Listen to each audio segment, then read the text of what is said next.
900 Pro in a 5th gen 4Runner.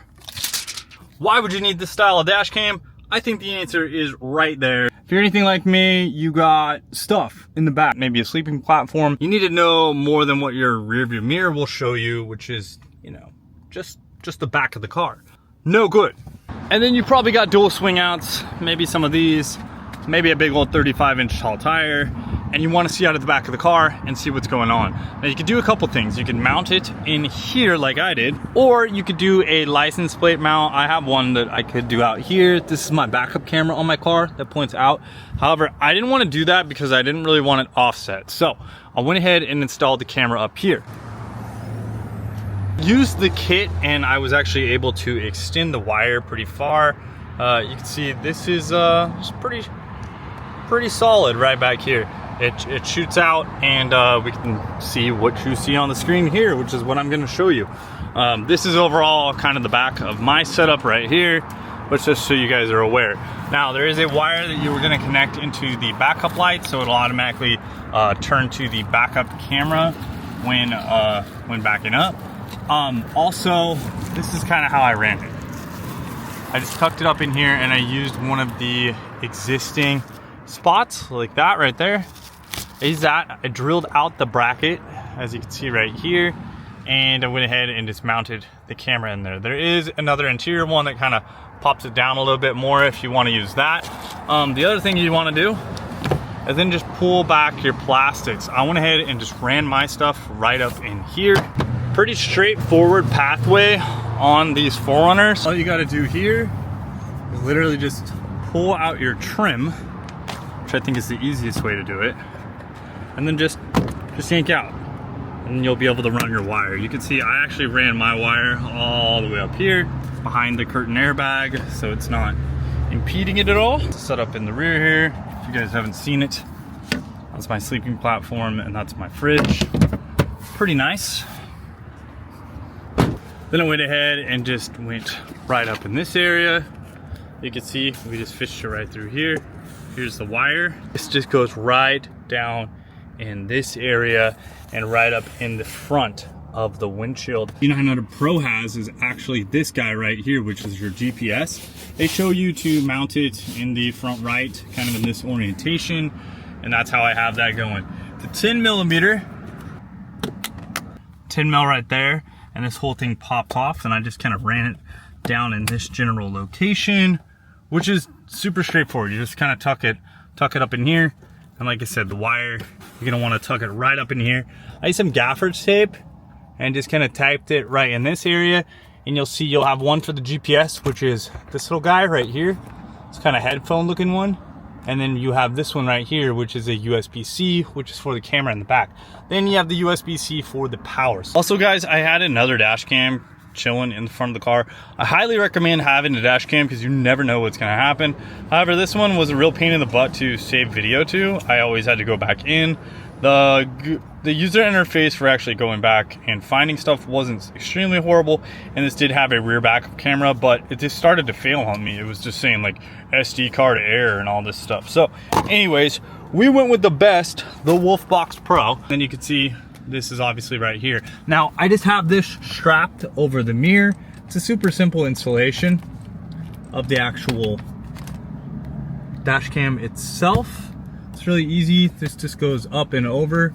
You do that on both sides, and yeah, there's really nothing to that situation. Now, depending on how you want to run it, this is the power. It's just a USB-C, and it plugs right into the top of the camera. You can see there's an SD card, and there's also an audio video port as well, another one, which is nice. You can see GPS, AV, all of that. So that's really nice. It's literally just tucked up in my headliner. And pop this out, 110 millimeter. Ran it right down in here, and there's a crack right down in this little area that you can run it through. Then, easiest way to do this on a 5th gen is to pull this little situation out. You just pull down, and this whole area will pop out. Now, if you have switches or anything aftermarket, like I just pop this off, which isn't great. Where does that go? That goes there. Okay. I don't know where that one goes. We'll keep that in mind. Try not to pop anything off. Anyways, as you go down here, you'll see that you have, you know, whatever sort of connections that you got. Right here is the wire that I ran. So it's the one that comes with the kit, the external power kit, instead of just using the USB, which is this guy right here. You could just use this USB-C if you want to do a super lazy installation. You could just run this and then just like run it to your cigarette lighter or whatever you have down there, and then run it along the side and up to the mirror. I highly recommend against that. You should buy the kit that has the optional hardwire plugs. It's gonna come in one of these little bags, and they'll also give you fuse taps. You'll see right here is where you can put the original fuse. These just pop out. The top one is the new fuse, which is going to the new wire, and the bottom one would go to the existing circuit. So you can see how that hooks up and then just easily plugs in right there. What you're gonna need, you're gonna get this nice little power supply like this, and you'll see multiple color wires and all that sort of stuff. On the wires, it's gonna say stuff.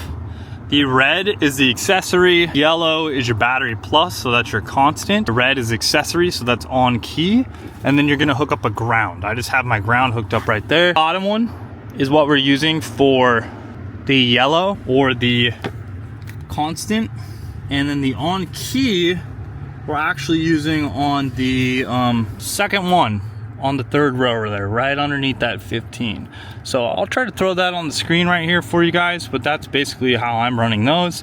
And then you're gonna put the original guy in there as well. So that's cool. Now let me show you the camera itself. So what's great about this, once you get it hardwired, you just stick your key in, start the car. Wolfbox. Drive on, always on.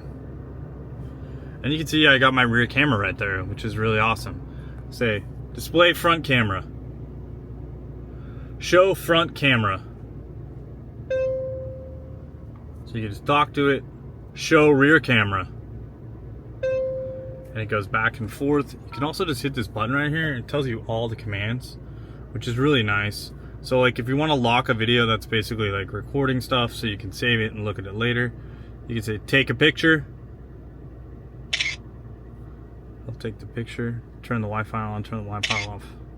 All of these items right here you can do, which is super easy and very accessible.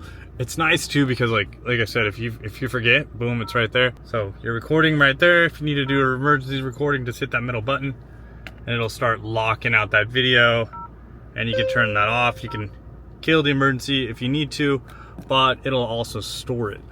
There's lots of options in this thing. You can also like adjust kind of how the camera is in the rear. If you want to switch cameras as well, just hit that button right there, and then boom, we got the front camera. So this is really nice.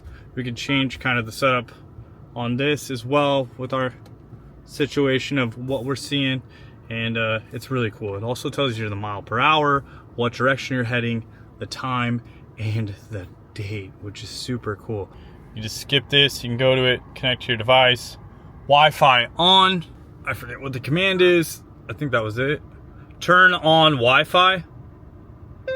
Boom, we turn on the Wi-Fi. It's really nice because you can just instantly access that. Wi-Fi, we'll find the Wolfbox one, the device files.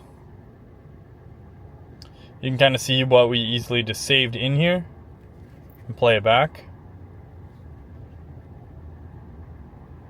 It's super straightforward, and the quality is really clear. So I'll show you guys the quality of this thing on the computer. So I think in this little part, I'm just cruising up. I just kind of want to show you the differences between the lighting. Now you can see my windshield, not exactly the clearest. We got some homeless guys. We're cruising down the street. It's direct sun. Here's a little bit of shade so you can see some contrast. This is early morning. I'm just merging onto the freeway. It's like 6:38 a.m. so it's that dusk time. I wanted to show you guys this, and then after this we'll kind of pop over to the rear camera so you guys can kind of see what that looks like in the morning time as well. Time lapse is also really cool. I think it's great for when you're parked. You can just see what's going on, but it is a time lapse video, so keep that in mind. It's kind of fast forwarded, this is cool. You know, you can see, like, again, it's pretty dark out right now, and you can kind of see how we're merging in with all the vehicles and all that. I didn't get a chance to get any Sacramento driving, but I'm sure I'll get some, and I'll be posting them on my Instagram, so check that out. It's a must-have, especially if you can't see out of the back of your truck normally. Like if you're looking like this and you can't see back there, this is extremely nice. My other one that I had, you could like kind of see if you kind of poked up here, but it wasn't the same at all. And I could get my rear view footage, but I've had a couple times, I'm not gonna lie, I've had some people in my blind spot, they shouldn't have been there. Yeah, it was my fault. I almost took a guy out one time. He was in my like spare tire area. He cut over, I saw him, but then he did like kind of a crazy maneuver. This was a while ago. And yeah, I almost took the dude out. And I had footage on my old one. I was like, kind of was my bad. I wasn't really sure. This dude just kind of swooped up and went by. So, you know, it's nice to see about your screw ups. It's nice to see other people's screw ups.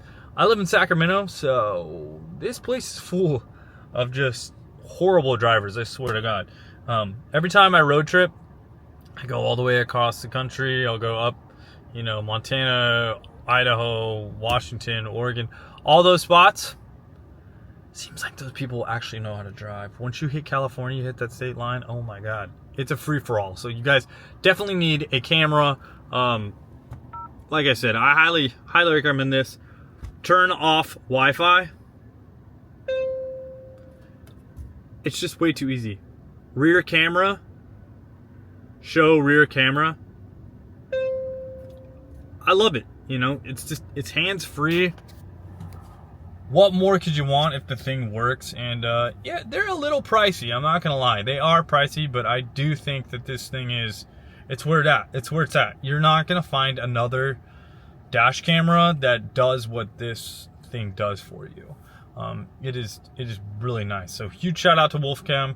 I'm gonna have to run their 3-camera one probably on my 3rd gen 4Runner. So I need to grab one of those, or maybe I upgrade this one to the 3-camera version, because another front camera would be really nice if I could get it down low for rock crawling. That would be pretty sweet.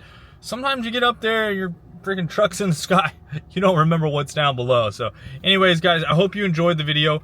I hope that was quick enough for you. I wanted to make a quick install video for you guys.